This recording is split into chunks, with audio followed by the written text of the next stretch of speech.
Good morning, students. We are doing percentages and application, that is chapter 7 from your maths textbook.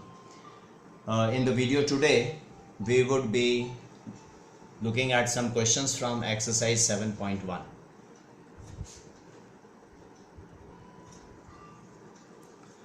So let's look at question number 12, Roman numeral 2, first of all. So in the question it says that on decreasing a number by 18%, it becomes 697. So we have to find the number. So let's say the original number is x, because they have said that on decreasing a number by 18%, it becomes 697. So 697 is the final value. Let the original value be x. So we are decreasing by 18%, means the multiplying factor will be 100 minus 18 divided by 100. Why minus? Because there is a decrease. So 100 minus 18 divided by 100, that is 82 by 100. So if I multiply the original value with 82 by 100, so it will give the final value, which is in our case 697. Original value we have assumed x. So x times 82 by 100 is equal to 697. So we have 82x is equal to 697 into 100. And so we can find out x is equal to 69700 divided by 82. So if we calculate, we will get 850. Okay. Then let's look at question number 14. In a school, 38% of the students are girls. If the number of boys is 1023, find the total strength of the school. So if 38% of the students are girls, that means 100% minus 38% is equal to 62% is the percentage of boys. So if the total number of students in the school is x, they have not given, so we are assuming it to be x. That means 62% of this total students must be equal to the number of boys which they have given, 1023. So 62% of x is equal to 1023. So 62x divided by 100 is 1023. So 62x is equal to 100 into 1023. So x is equal to 102300 divided by 62. If you cancel and calculate, you will get 1650. That is the total number of students in the school. Okay. Now in question number 16, in a straight contest, the loser polled 42% votes and lost by 14,400 votes. Find the total number of votes polled. If the total number of eligible voters was 1 lakh, find what percentage of voters did not vote. So out of 1 lakh, there are some people who have not voted. Out of the total 1 lakh voters, some have not voted. Okay, now first of all, they have given that the loser polled 42%. If loser has polled 42%, the other person, that is winner, there are two people only, one is loser and one is the winner in the election. So here in this particular election, so here the loser is getting 42%, so the winner must be getting 100% minus 42%, that is 58%. 100% represents the total percentage of votes polled. So 100% minus 42%, 58% is the percentage of votes which the winner got. And the winner has won by what percentage? 58% minus 42%. Winner is getting 58%, loser is getting 42%. So winner has won by 58 minus 42, that is 16% of the votes. And in the question it is written that the winner has won by 14,400. If the loser has lost by 14,400, that means the winner has won by 14,400.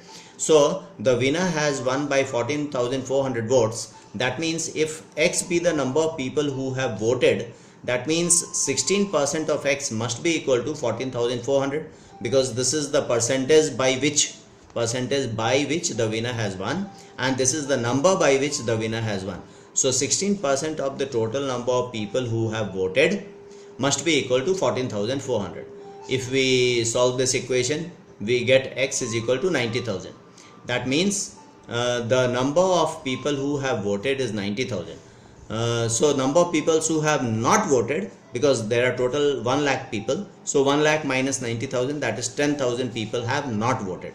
They have asked the percentage who have not voted. So 10,000 divided by 1 lakh times 100, that is equal to 10%. So I hope it is clear to you. Let's look at question number 18.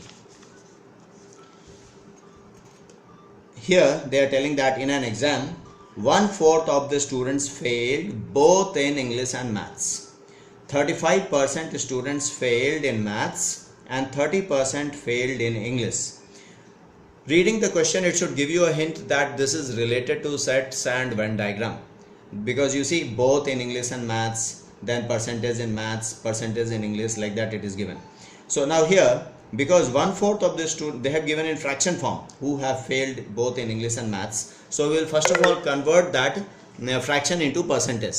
So 1/4 of students means 1/4 of 100, that is 25%. So 25% people have failed in both. Then in maths, the percentage of students who have failed is 35%, and in English the percentage of students who have failed is 30%. So now we can draw a Venn diagram to represent this information.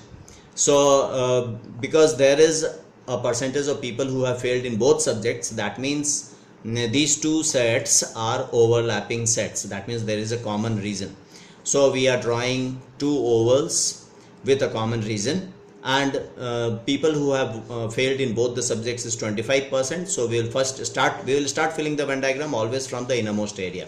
So we have 25% over here. Now people failing in maths is 35%. That means this total is 35, out of which 25 is already here. So 35 minus 25, 10% is here. And this total is 30%, out of which 25 is already here. So 30 minus 25, 5% is over here.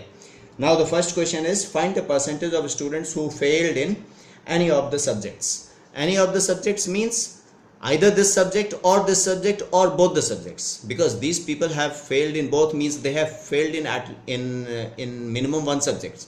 So any one of the subjects also they have failed. So the percentage of people who have failed in any one of the subjects is 10% plus 25% plus 5%, that is equal to 40%. Then find the percentage of students who passed in both the subjects. So 40% have failed in any one, that means 100 minus 40, that is 60% have passed in both the subjects. Then if the number of students who failed only in English was 25, only in English represents here 5% of the students.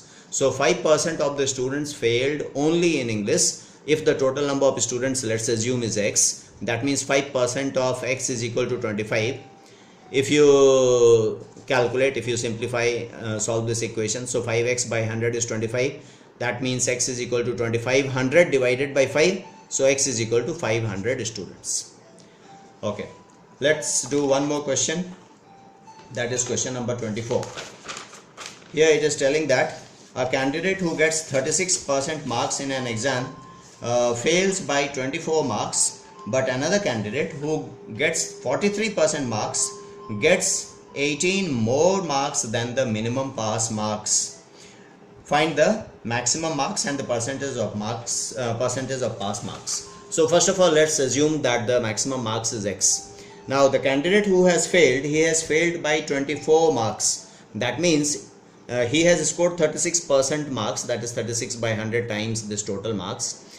If he would have got 24 marks more, that means plus 24 if he would have got, he would have passed, he would have got the pass marks. And the other candidate, he has got 43% of the marks, but he has got 18 marks more than the pass marks. So if I remove 18 marks from his total marks, it will be equal to pass marks. So both these things represents pass marks. So I can now equate them. So this expression is equal to this expression because both represents pass marks. So 36 by 100, that means 0.36x plus 24 equal to 0.43x minus 18. So I take this minus 18 to this side, so it becomes plus 18. 0.36x is transferred that side, minus 0.36x. So we solve this equation and we get x is equal to 600. So this is the maximum marks. Then we have got the maximum marks. Now the pass marks we can find by putting this x value either here or here. I am putting over here. So pass marks is equal to 36 by 100 into 600 plus 24, that is equal to, if you calculate, 240 is the pass marks. They have asked the marks for passing, the percentage marks for passing.